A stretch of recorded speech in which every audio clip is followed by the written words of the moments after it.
कल आपने श्रवण किया। भगवान शिव नाराज हैं अपने अर्धांगिनी देवी सती से, क्योंकि उन्होंने पहली बात तो अपने पति की अवज्ञा की। तत्पश्चात प्रभु समाधि में गए।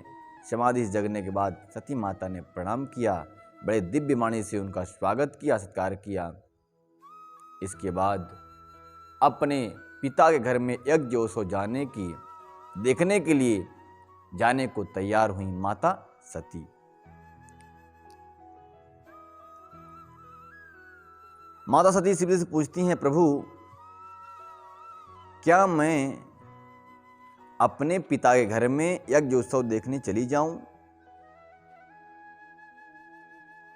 शिव जी ने कहा, हे देवी, बिना बुलाए कहीं नहीं जाना चाहिए, चाहे किसी का भी घर हो, बिना बुलाए नहीं जाना चाहिए। हाँ, अगर कोई आपसे प्रेम करता है और बुलाने को भूल गया हो, तब वहां चले जाना चाहिए। किसके पास जाना चाहिए? शिव जी जो हैं तो 5 स्थान बताते हैं। मित्र के घर में चले जाना चाहिए, जो आपसे दोस्ती करता हो। स्वामी यानी जो आपका मालक हो, जिसने आपका पालन पोषण करके बड़ा किया हो, उसी घर में बिना बुलाए भी चले जाना चाहिए। माता पिता के घर में चले जाना चाहिए और गुरु के घर में भी बिना बुलाए चले जाना चाहिए। अगर इतने लोग अगर ना बुलाएं, आपसे प्रेम करते हो पर ना बुलाए हों, तो भी चले जाते। लोग कहते नहीं, लोग कहते हैं कि मेरा विवाह होने वाला है, मैं आपको पत्रिका दूंगा। तो जब जो मित्र, प्रेमी मित्र होता है, बोलता है प्रेमी मित्र कि नहीं मित्र, पत्रिका कोई आवश्यकता नहीं, मैं तो यूं ही चला जाऊंगा, तुमको मुझे पत्रिका क्या दोगे तुम? पत्रिका तो उससे दिया जाता है जो अपना नहीं होता, दूसरा होता है। जिससे मन मिल रहा है उसको पत्रिका देने की आवश्यकता नहीं है। वो तो संदेशा पाएगा, सुन लेगा तो इसे ही भागा चला आएगा कि मेरे मित्र का विवाह है, चलो चलो चलते हैं, मेरे मित्र के घर में उत्सव हो रहा है, चलो चलो चलते हैं। शिव जी ने बात कही माता से, लेकिन बुलाया क्यों नहीं, ये बात बता रहे हैं। कल बताया था आपको ना कि शिव जी ने कहा, देवी आपके पिता ने थोड़ा सा मुझसे मनमुटाव कर लिया है, इसलिए आपको वो नहीं बुलाए हैं, नहीं बुलाए हैं। यद्यपि मित्र प्रभु पितु गुरु गृहा, जाय बिनु बोले न संदेहा। माता पिता गुरु मित्र घर में चले जाना चाहिए, इसमें कोई संदेह नहीं करना चाहिए। परंतु तदपि विरोधमान जग कोई, अगर इन सब के मन में थोड़ा सा विरोध भी हो, आपके प्रति द्वेष भावना हो, तो यहां भी नहीं जाना चाहिए। आबत ही हर से नहीं, नैनन नहीं स्नेह, तुलसी तहां ना जाइए, कंचन बरसे में। जो आपसे प्रेम न करता हो, आपके उसके नेत्रों में आपके लिए स्नेह ना हो, तो वहां कभी नहीं जाना चाहिए, चाहे वहां सोने की ही वर्षा क्यों ना हो रही हो। जैसे कोई कहते ना, भाई वहां तो सोने की बूंदी पड़ी है, जाओगे नहीं क्या तुम देखने? बोले बिल्कुल वहां नहीं जाऊंगा जहां अपना सम्मान ना होता हो, स्नेह ना हो, प्रेम ना हो, भाव ना हो, वहां कदापि किसी भी व्यक्ति को नहीं जाना चाहिए। वहां जाएंगे क्या होगा? अपमान होगा। हमारे इधर कहावत है कि बिना बुलाए जाए ना और घींचे गाए ना। बिना बुलाए कहीं भी नहीं जाना चाहिए। अब ऐसे मित्र भी नहीं है रमेश भैया। हाँ, पहले जैसे मित्र होते थे कि बुलाओ बिना बुलाए चलो चलते हैं, वैसे मित्र कहाँ हैं। अब तो लोग मित्रता भी करते हैं स्वार्थ से बस से। जब तक स्वार्थ है तब तक मित्र, स्वार्थ गया तो हम तुम्हें पहचानते नहीं हैं, जा रहे हैं ऐसे जैसे जानते ही नहीं। तो ऐसे मित्र हो गए हैं, स्वार्थ से युक्त मित्र। अब कोई सच्चा मित्र दिखाई नहीं पड़ता। भांति अनेक शंभु समझावा, भांति अनेक शंभु समझावा, भाभी बसना ज्ञान उर आबा, भाभी बसना ध्यान उर आवा। शंभु मतलब अपनी पत्नी को भगवान शिव जी समझा रहे हैं, परंतु क्या कहते हैं, समझाते हुए कह रहे हैं कि लगता है कि भाभी बस, भाभी मतलब होता है दैव कृपा से, हैं भाभी बस यानी दैव कृपा से ज्ञान उर न आवा। उर मतलब होता है हृदय, उर मतलब हृदय होता है। बोलते हैं प्रभु की माया से, प्रभु की प्रेरणा के कारण, प्रभु दैवी योग से प्रभु शिव जी ने जो समझाया देवी सती को, उनके उर को भाया ही नहीं, यानी हृदय को वो बात भाई नहीं। और जब उन्होंने कहा मत जाओ, तो देवी जी की आंखें लाल लाल हो गई। लगता था ऐसा लग रहा था मानो शिव जी को ही वो चंडी का रूप धारण करके समाप्त कर देंगी, परंतु आज्ञा नहीं हो रही। तो पैर भी आगे घर से बाहर नहीं निकल रहा कि मैं कहे चली जाऊं, पति की आज्ञा नहीं है। कह प्रभु जाहूं जो भी नहीं बुलाए, नहीं भले बात हमारे भाई। हे देवी आप चले तो जाओगी बिना बुलाए, पर ये बात मुझे भा नहीं रही है, वहां जाने के बाद भी आपका कल्याण नहीं होगा। कही देखा हर जतन बहु, रहाय न इदच्छ कुमार। दिए मुख गण संग तब, विदा कीन त्रिपुरारी। गोस्वामी जी ने कहते हैं कि माता जी को बहुत समझाया प्रभु भगवान शिव ने, त्रिपुरारी ने, लेकिन माता जी को बात समझ में नहीं आई। दक्ष कुमारी रहा ही ना, मतलब शिव जी कह रहे हैं कि मैं जानता हूं रहेंगी नहीं है यहाँ पर, जाएंगे कि माता पिता घर है, माता पिता घर में थोड़ा सा भी इससे हो तो बेटी दौड़ पड़ती, चाहे बुलाए ना बुलाए। क्योंकि दक्ष नंदनी को यानी सती माता को ये मालूम है कि मेरे पिता मुझसे कितना प्रेम करते हैं। मानो कि दामाद जी से कोई बात हो भी जाए, परंतु पिता तो अपने पुत्र से प्रेम तो करता ही है ना, पर यहां पे उल्टा हो रहा है। दामाद से मनमुटाव होने के कारण पिता अपने पुत्री से भी मनमुटाव कर रहा है, नहीं बात नहीं कर रहा है, अने बैर काट के बैठ गया है। परंतु जाने की जब जिद कर ली इन माता ने, तो भगवान ने कहा हे नंदी भिंगरी तुम भी साथ में इनके चले जाओ, लेकर चले जाओ। तब माता जी बैठी बैल के पीठ पर और चल पड़ी। भाई जिसके पास जो वाहन है वही वाहन बैठेगा ना, जिसके पास रथ है वो रथ से जाएगा, जिसके पास बाइक है वो बाइक से जाएगा। माता जी के पास तो नंदी स्वामी है, नंदी जी चल पड़े, पूछ उठा के दौड़ते दौड़ते, तो सबके विमान से पहले पहुंचे नंदी भगवान। अरे ठाकुर जी कृपा। अरे अब और सभी इनकी समस्त देवियों के पास तो कोई वो नहीं था, बॉडीगार्ड नहीं था, लेकिन इनके पास बड़े बड़े बॉडीगार्ड भी थे। नंदी भिंगरी सब माता जी की सेवा में। मैया मैं कहाँ बैठूँ, आप तो वहाँ कुर्सी में बैठ गई। मैया ने कहा अरे तुम साइड में बैठ जाओ बगल में, तो बैठ गए सब। अब मैया बोली तुम लोग यहीं रहना, उदंड ही नहीं करना, क्योंकि शिवगण बहुत उदंड हैं, नटखट होते हैं। बोले शांत बैठना। अब माँ की आज्ञा है इसलिए पुत्र शांत बैठे हुए। माता ने गई, जब गई वहाँ देखती है कि दक्ष प्रजापति जब उनके पिताजी हैं, उन्होंने जब देखा तो माता को देखा तो मुंह फेर लिया उधर कि इसका मुंह क्यों देखी, ये शिव की पत्नी है, उससे मैं बैर करता हूँ, नहीं देखी। पर मैया जब देखी तो उसके मन में वात्सल स्नेह की धारा बहने लगी और दौड़ करके अपनी बेटी सती को हृदय से लगा लिया। और जब बहन से बहन मिलती हैं बहुत दिन बाद, शादी होने के बाद ससुराल से आपकी बहन आती है, तो आहा लगता है कि जान में जान आ गई। जब बहन से बहन मिलती है ना, अब बहन से अगर बोल दो कुछ तो बात भारी हो जाएगी। तो बहनों ने जब देखा सती को, अरे बे आ जा बहन, आ जा जल्दी जल्दी आ जा। और सब बहनों ने जाकर के बड़े मुस्कुराते हुए हास प्रयास करते हुए सती को गले से लगा लिया। समस्त बहन मिलकर के बोलती है सती चलो यज्ञशाला के दर्शन कर लेते हैं। यज्ञशाला में जिस काम के लिए आए हैं, पिता की यज्ञ में आए हैं ना, तो यज्ञशाला में चलो दर्शन कर लेते हैं, कैसे यज्ञ मंडप बना हुआ है सुंदर सा, कहाँ कहाँ वेदियां बनी हुई हैं। माता सती के साथ माता उनकी सुनैना चल पड़ी और देखती हैं यज्ञशाला में जहाँ तहाँ वेदियां बहुत अच्छी बनी है, बहुत सुंदर सजावट हुई है यज्ञशाला की, किंतु जो भगवान शिव का स्थान है वो वहाँ पर नहीं बनाया गया है, भगवान शिव का भाग नहीं दिया गया। सती माता ने इस बात देख ली और देख करके कहा ए दक्ष प्रजापति तुम मेरे पिता हो तो क्या हुआ, जो शिव अविनाशी मेरे हृदय में वास करते हैं उनको तुमने स्थान नहीं दिया, इसलिए मैं इस अपमान को सहन नहीं कर सकती।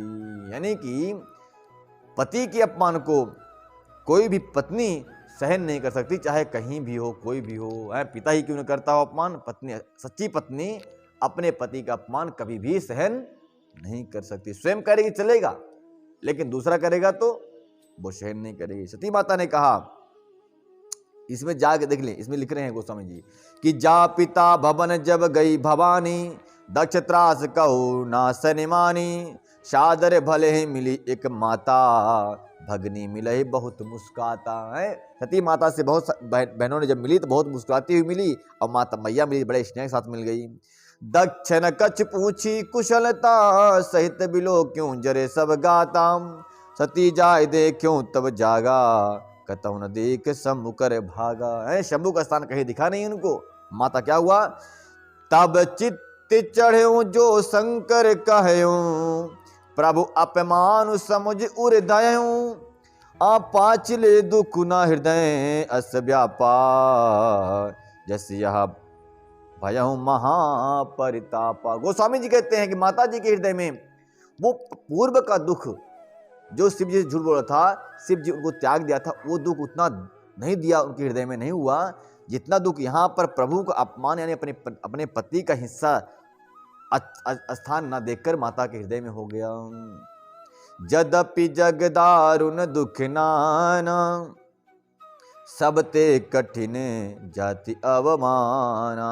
यानी कहते हैं कि अगर सबसे बड़ा कठिन दुख ये है कि द्वेष किसी और से और दुख किसी और को देना, ये सबसे बड़ा दुख का कारण होता है। समुझ सती सो सहित भयं अति क्रोधा, बहुविध जननी की ने प्रबोधा। माता जी ने ऐसा दृश्य देख करके अति क्रोध किया, और क्रोध में करके बहुत बुरा भला अपने पिता को बोल डाली। शिवा अपमानु न जाय सही, हृदय न होई प्रबोध, सकल सबही हट कटही, तब बोली जब बोली बचन सक्रोध।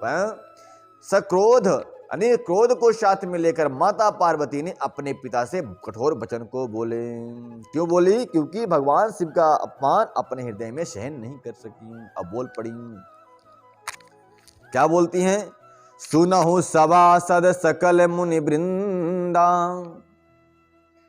सुनहु सभासद सकल मुनि वृंदा, सुनहु सभासद सकल मुनि वृंदा, कही सुनी जिन शंकर निंदा, कही सुनी जिन शंकर निंदा, सो फल तुरत लाभ सब काहू, सो फल तब लाभ सब काहू, भली भांति पछताब पिताहू, भली भांति पछताब पिताहू, सुनहु सभासद सकल मुनि वृंदा। को माता जी कहती हैं, सती माता, कि हे वहां पे बैठे हुए एक मंडप में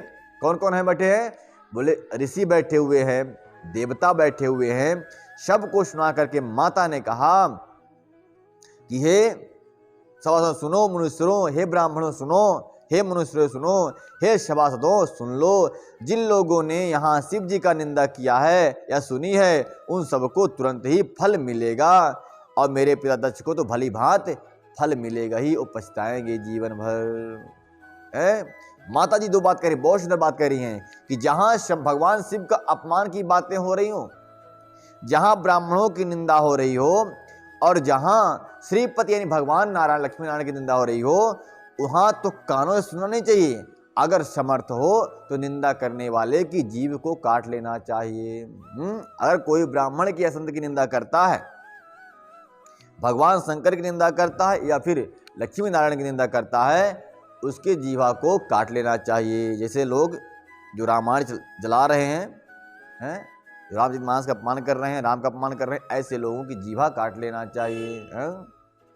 या फिर उस सभा से, उस स्थान से, वहां से हट के कान दबा करके हट के चला जाना चाहिए दूर, क्योंकि इन देवताओं की निंदा व्यक्ति को सुनने पर पाप लगता है। तो माता जी कह रही हैं कि हे सभासद सुन लो, भगवान शंकर और लक्ष्मीपति और ब्राह्मणों की निंदा सुनी नहीं जानी चाहिए। अगर कोई कह रहा हो तो उसका जीवा काट ले या फिर वहां कान मूंद कर वहां से चला जाए, हट जाए। जगदात्मा महेशु पुरारी, जगत जनक सबके हितकारी। कहते हैं जगत की आत्मा है भगवान त्रिपुरारी, त्रिपुरासुर दैत्य का वध करने वाले भगवान शिव जगत के क्या हैं? आत्मा हैं। वेद भगवान कहते हैं कि भगवान भव मतलब संसार होता है, वहां के कौन है? भगवान शिव उसके रक्षक हैं, रचना करने वाले हैं। तो क्योंकि संसार की रचना करने वाले इसलिए हैं क्योंकि भगवान ने जब विष के निकलने पर सारी सृष्टि जब जल रही थी तब भगवान ने विष को पान करके संसार को बचा लिया था। कौन बचाएगा संसार को? वही तो बचाएगा जो संसार को अपना मानता होगा। आपकी बेटी की तबीयत खराब हो जाए या आपकी बेटी की तबीयत खराब हो जाए तो क्या करेंगे आप बोले भगवान मेरी बेटी या बेटा ठीक हो जाए, मुझे बल्कि तबीयत ठीक हो खराब हो जाए चलेगा। क्यों ऐसा बोलेंगे? क्योंकि आप इनसे अत्यंत प्रेम करने वाले हैं। भगवान शिव ने संसारिक कल्याण के लिए जो विष पिया उसका यह प्रमाण है कि सृष्टि की रचना करने वाले और इस सृष्टि के जीवों से प्रेम करने वाले प्रभु हैं। तो कह रही है कि जगत की आत्मा जो परमात्मा है उनका इस प्रकार से अपमान करना सबको शोभा नहीं देता। त्रिपुर दैत्य को जलाने वाले, जगत पिता सबका हित करने वाले मेरी मंद बुद्धि पिता उनकी निंदा करता है और मेरा यह शरीर दक्ष की तेज से उत्पन्न हुआ है। माता जी कह रही हैं कि मेरा यह शरीर दक्ष की जिस शिवद्रोही के द्वारा उत्पन्न हुआ है, इसलिए मैं इस शरीर को योग अग्नि के द्वारा दग्ध कर दूंगी, जला दूंगी। तजिहूं सुरत देह हित हेतु, उरधरि चंद्र मौल वृष केतु, अस कहि जोग अगणित जनु जारा, भयउ सकल मख हाहाकारा, भयउ सकल मख हाहाकारा। ऐसे कह के माता पार्वती ने अपने शरीर में योग अग्नि के द्वारा अग्नि को प्रकट कर लिया, योग के द्वारा अग्नि को प्रकट किया और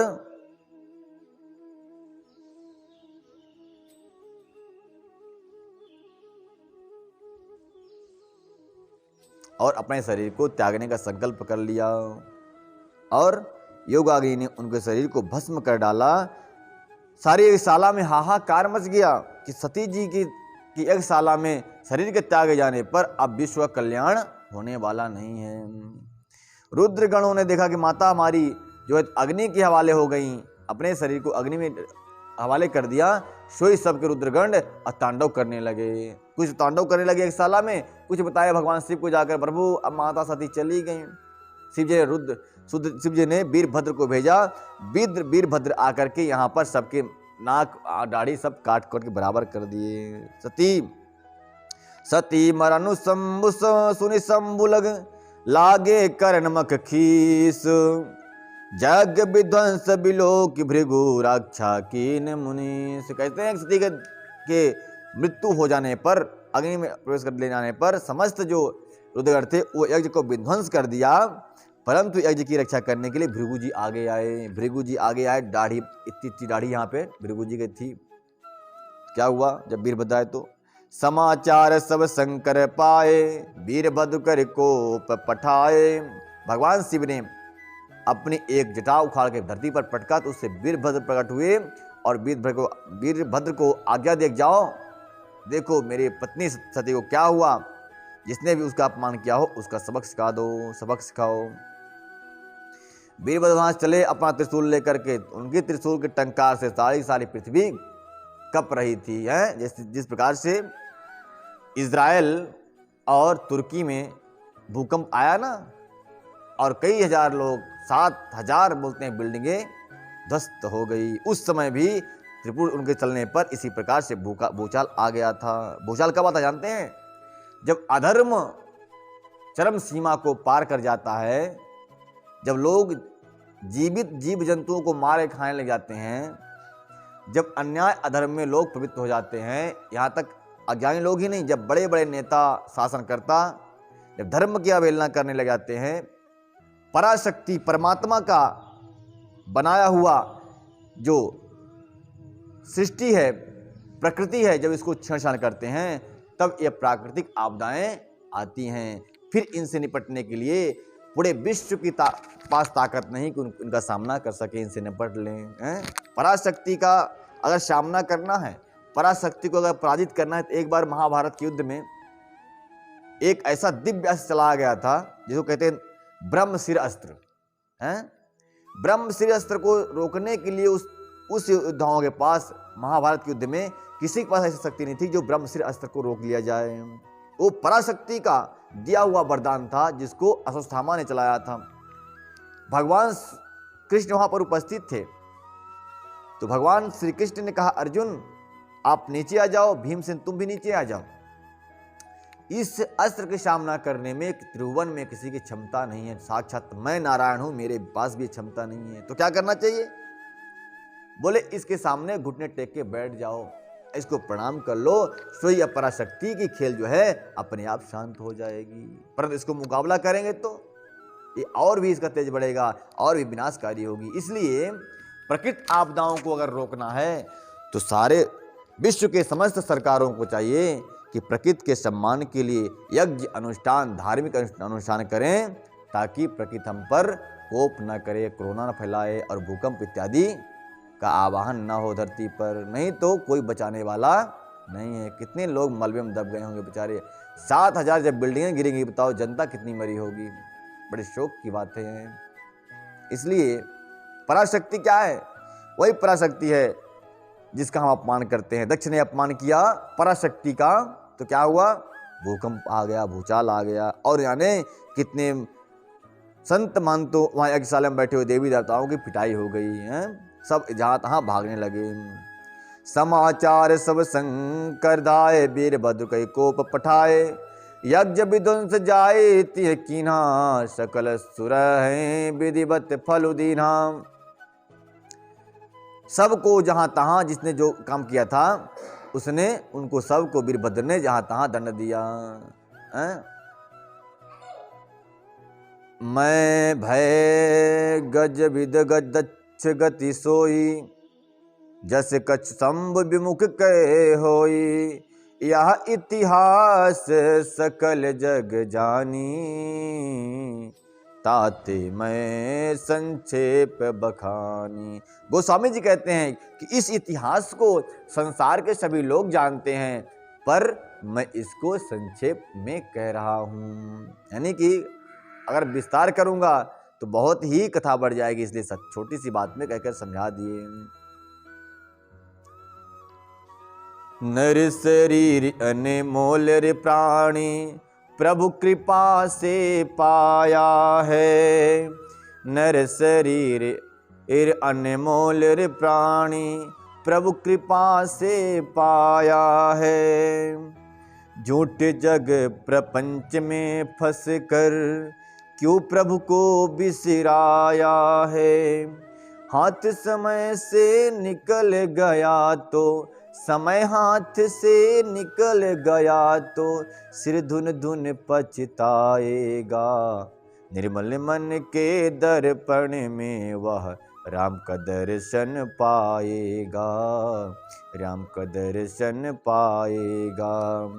राम नाम के साबुन से जो मन का मैल छुड़ाएगा, राम नाम के साबुन से जो मन का मैल छुड़ाएगा।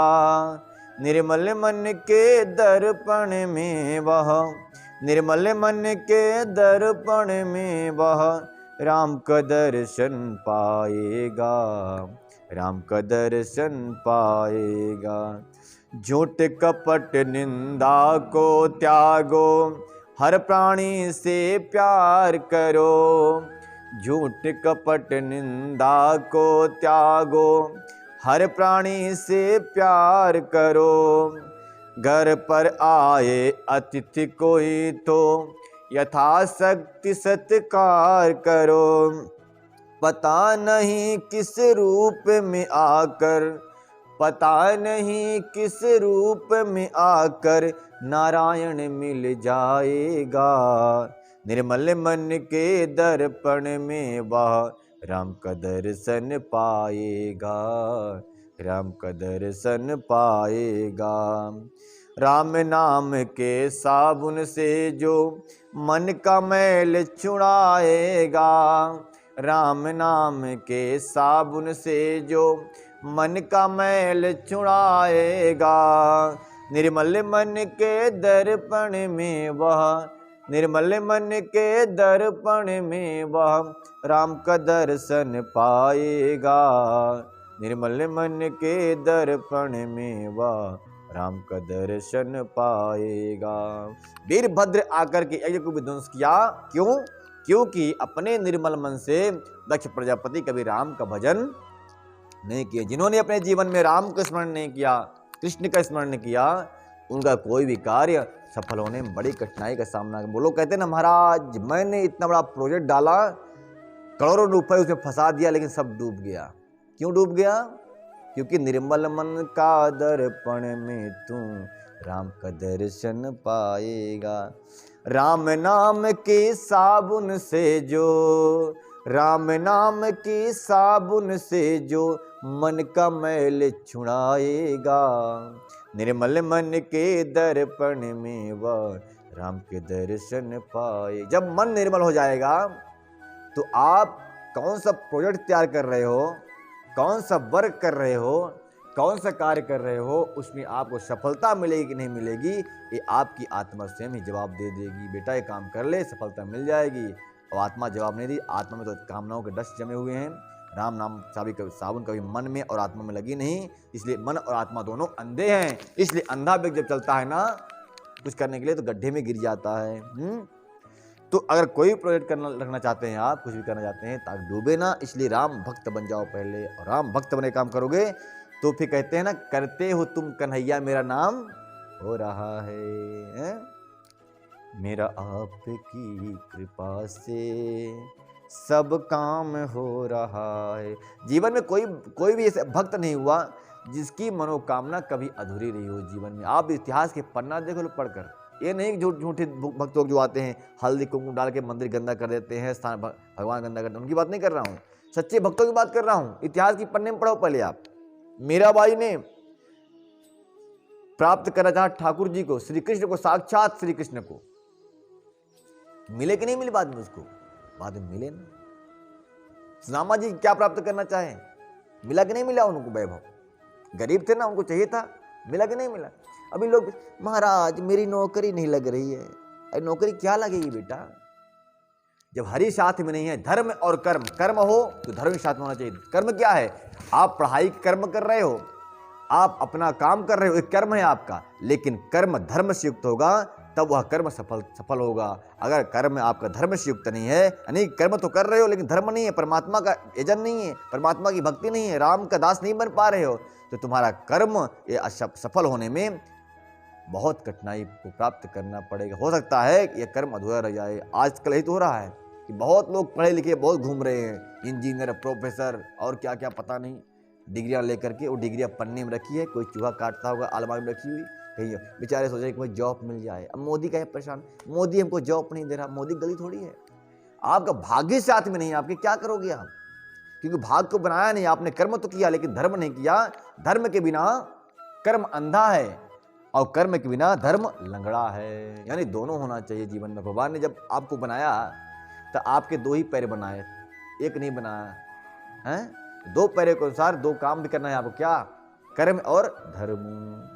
सुबह उठो, जाओ प्रभु के मंदिर में, दीपक जलाओ, प्रार्थना करो प्रभु हमको बुद्धि दो, और फिर पढ़ाई करने चले जाओ, फिर अपने जॉब पे चले जाओ, कर्म करने चले जाओ, तो सफल हो जाएगा। भगवान के चरणों के बिना पकड़े अगर आप सोचो कि मैं पार हो जाऊं, सफल हो जाऊं, तो असंभव है। Impossible this work, wrong work. वो वर्क आपका गलत है, आप नहीं जा सकते वहां तक, इसलिए करना पड़ेगा। जिस प्रकार से दक्ष प्रजापति की यज्ञ विध्वंस हो गई, इतना खर्च लगाया, सब कुछ लगाया, परंतु विध्वंस हो गई किसके बिना? बोले राम की भक्ति के बिना। है, राम भक्त होगा तो किसी का अपमान नहीं करेगा, गांठ बांध के मन में नहीं बैठेगा वो, है ना। इसलिए राम भक्ति बड़ी जरूरी है।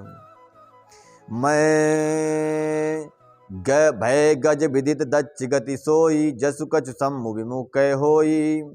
यह इतिहास सकल जग जानी, ताते मैं संक्षेप बखानी। गोस्वामी जी कहते हैं कि सारे संसार के लोग जानते हैं, पर मैं इसको संक्षेप में कह रहा हूं माता सती के चरित्र को।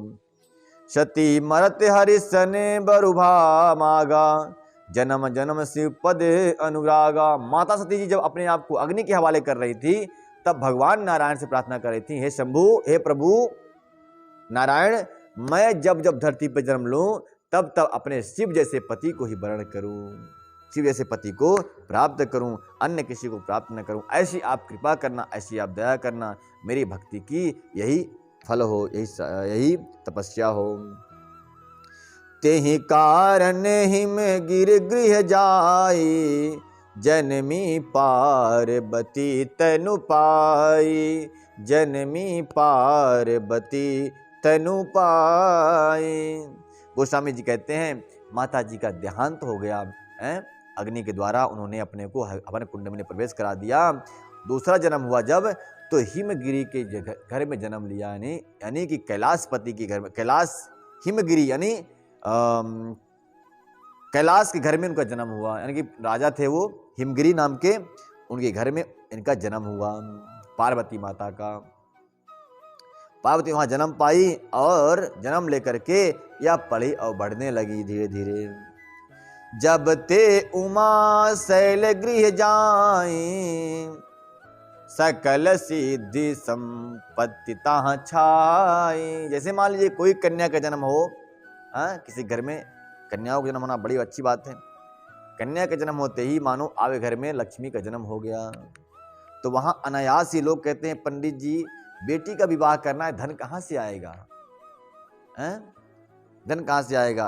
पर ये निश्चित है, जब भगवान किसी कन्या को जन्म देते हैं, उसके साथ वैभव भी भेज देते हैं। आप पिता माता को आवश्यकता नहीं कि आप चिंता करें उसके लिए, और ठाकुर जी बैठे हैं, जिसने संसार में भेजा है वही फिक्र करेगा। आप किसी फिक्र करोगे? आप तो अपना खुद नहीं संभाल पा रहे, बच्चे की टेंशन ले रहे हैं आप, उसकी टेंशन मत लो, ठाकुर जी स्वयं उसके लिए व्यवस्था करके भेजेंगे। इसमें लिखा है कि जैसे पुत्री घर में आई, तो प्राकृत के प्रारब्ध के अनुसार उसके साथ में सिद्धियां भी साथ में प्रवेश हो गई, और वो जो हिमगिरी जो राजा थे हिमगिरी, उनके घर में अपने आप ही प्रकाश छा गया, यानी कि सारे संपदा अपने आप आ गई। सकल सिद्धि संपत्ति छाई, सकल संपत्ति और सिद्धि भी आ गई, चिंता करने की बात नहीं है। जहाँ कन्याएं होती हैं वहाँ लक्ष्मी का वास होता है, और जहाँ लक्ष्मी है वहाँ कभी धन और संपत्ति का अभाव नहीं होता। वैसे चाहे भले बना रहे, पर विवाह के समय पर कहीं न कहीं से व्यवस्था हो ही जाती है। हाँ, ये संसार का नियम है। हाँ, आपके पुत्र की शादी में कोई मदद नहीं करेगा, लेकिन कन्या की शादी में बोलेंगे तो सब लोग खड़े हो जाएंगे आप सामने आकर, हाँ मैं मदद करूँगा, मैं मदद करूँगा। जहाँ तहाँ मुनि सुआश्रम कीन्हे, उचित बास हिम भूधर दीने। जहाँ तहाँ मुनि सुआश्रम कीन्हे, उचित बास हिम भूधर दीने। जब से उमा जी हिमाचल के घर में जन्मी, तब से वहाँ सारी सिद्धियाँ संपत्तियाँ छा गई, और मुनियों ने जहाँ तहाँ सुंदर आश्रम बना लिए, और हिमाचल ने उनको उचित स्थान दे दिए। यानी जैसे कन्या का जन्म हुआ, बड़े बड़े संत महात्मा जहाँ तहाँ वहाँ आने लगे, देखने लगे घर में इनके यहाँ कन्या का जन्म हुआ है, चलो अब ये इनके यहाँ भोजन करने वाला, भोजन बनाने वाला तो अच्छा आ गया, चलो चलते हैं भोजन करने हैं। जहाँ कन्याएं हैं, जहाँ माताएं हैं, संत महात्मा भी वहाँ पधार जाते हैं। अरे मैया है, भोजन तो भूखे तो मरना नहीं पड़ेगा, चलो चलते हैं तुलसी दल तोड़ने के लिए।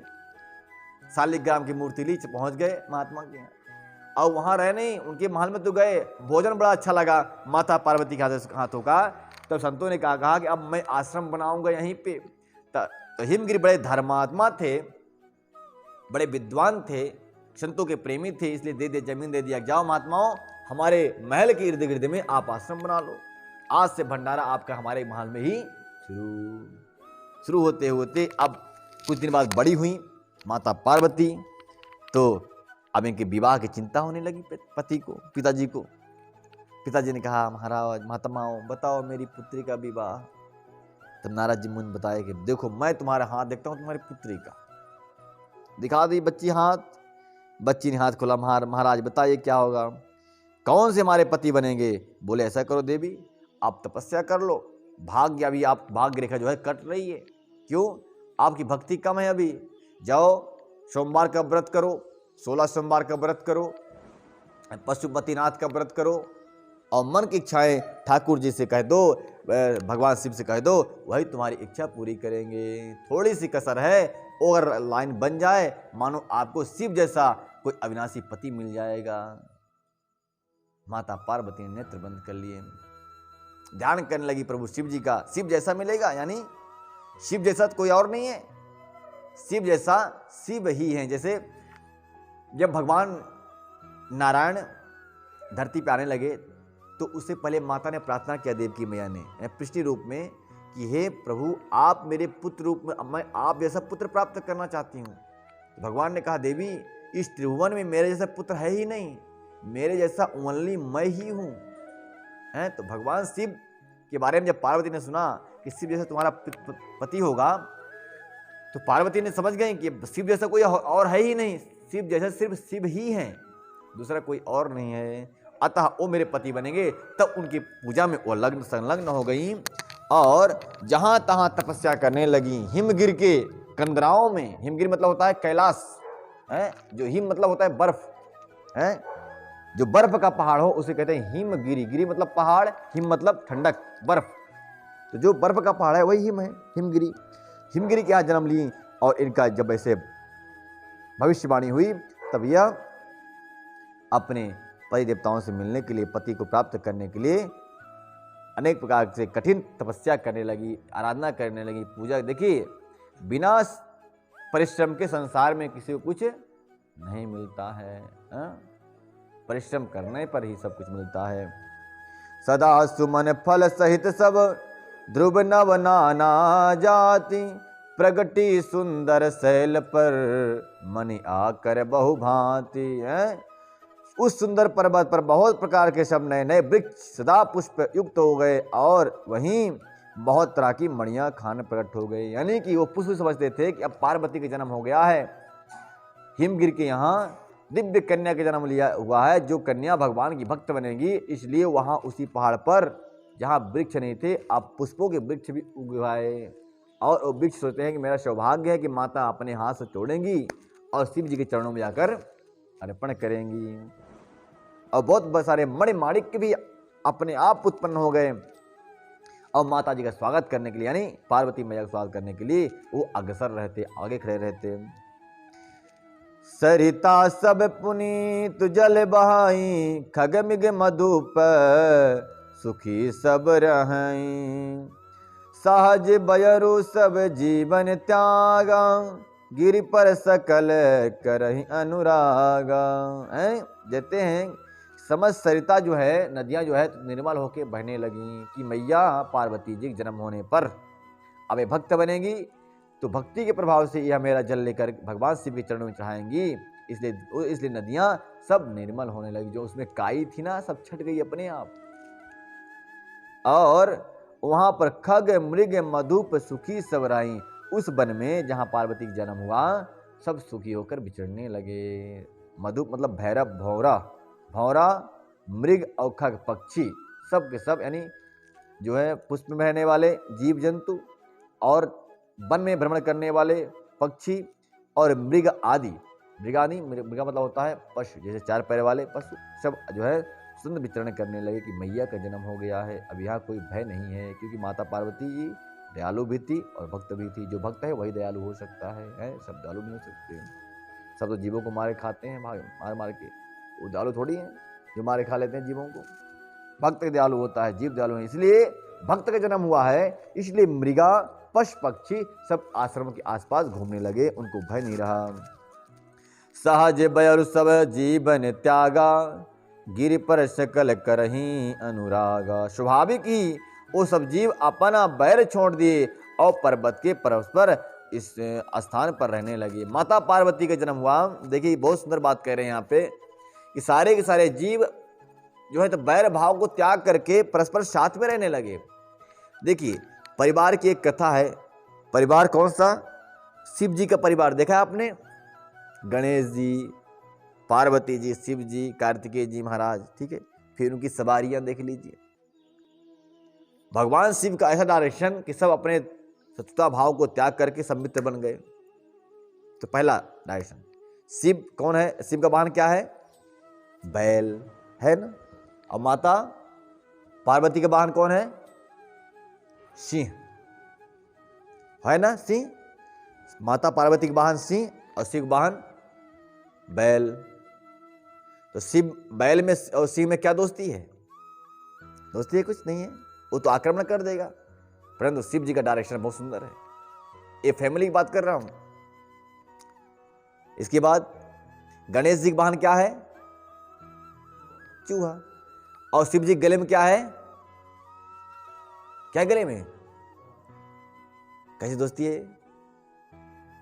और एक इनके पुत्र है, उनका नाम है कार्तिकेय। भगवान शिव पुत्र क्या नाम है? कार्तिकेय। उनके गले में उनका वाहन कौन है? पीकॉक, मोर। तो मोर सर्प को खा सकता है? खाता है। सर्प चूहे को खाता है और शेर बैल को खाता है। लेकिन यहां तो पूरे फैमिली में मस्त रह रहे, एक ही घाट में सब पानी पी रहे हैं। ये क्या डायरेक्शन है? बोले शिव जी का डायरेक्शन है। माता पार्वती के जन्म लेने के बाद सारे के सारे जीव जंतु अपने बैर भाव को त्याग करके एक ही घाट में पानी पीने लगे। ये माता पार्वती का देन है, माता पार्वती की शिक्षा है, माता पार्वती का अनुराग है। आज अपने परिवार के अंदर ही सब, कोई शेर बना हुआ है तो कोई बैल बना हुआ है, कोई चारा बना हुआ है तो कोई दाना बना हुआ है, कोई खाने वाला बना हुआ है। तो पारिवारिक शिक्षा कैसे होनी चाहिए, परिवार में कैसे रहना चाहिए, ये भगवान शिव से सीखना चाहिए। इन मूर्खों को क्या पता जो रामचरितमानस को जला रहे हैं और सनातन धर्म में कमेंट करते हैं। इन अताइयों को पता ही नहीं कि हमारे सनातन धर्म क्या चीज़ है। जिस दिन जान जाएंगे उस दिन सनातन धर्म के चरणों में आकर बैठ जाएंगे, फिर कमेंट नहीं कर सकते। इसलिए उन नीच लोगों से कहना चाहता हूँ जो रामचरितमानस जला रहे हैं, पहले रामचरितमानस को पढ़ो, सनातन धर्म को जानो, इसके बाद कमेंट करने की तुम्हारी क्षमता नहीं रह जाएगी। तुम राम के होकर रह जाओगे और उसको समर्पित हो जाओगे, अपना धर्म परिवर्तन करके सनातन धर्मी बन जाओगे। बोल वृंदावन बिहारी लाल की, शंकर भगवान की जय, गौ माता की जय, हिंदू राष्ट्र की जय। जय जय श्री राधे श्याम। आइए आरती करते हैं। तो ये है कथा, सनातन धर्म की कथा। ऐसी कथा कहीं और नहीं हो सकती। सनातन धर्म से श्रेष्ठ कोई और पंथ मजहब नहीं हो सकता।